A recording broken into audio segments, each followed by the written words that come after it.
Rione 219, anche Casalnuovo si prepara a festeggiare lo scudetto. Il tricolore è ormai del Napoli, c'è chi chiede lo scudetto già a Pasqua, chi contro la Juventus, chi con la Salernitana. C'è sicuramente una festa, quella che sta scoppiando anche qui a Casalnuovo, a Rione 219.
Io so che tu vuoi aggiungere dell'altro. Sì.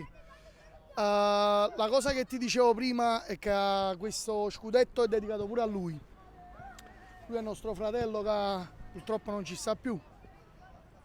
Era no tifoso del Napoli, ma di più. Cioè chi sta veramente mureva. Veramente mureva.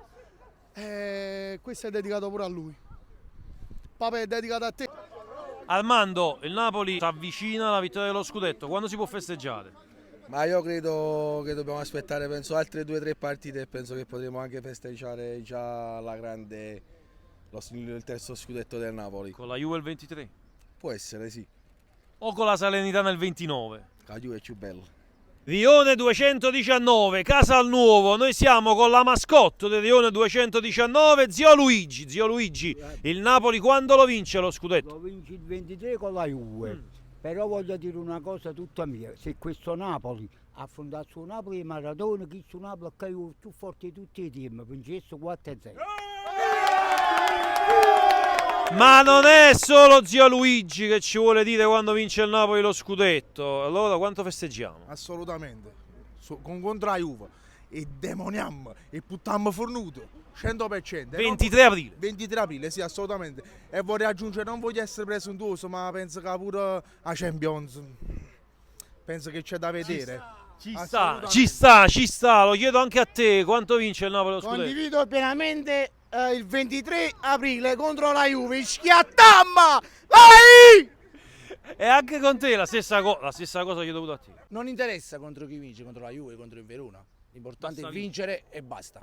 E contare la Champions. Oggi dobbiamo puntare solo sulla Champions. Il campionato già è nostro. Forza Napoli!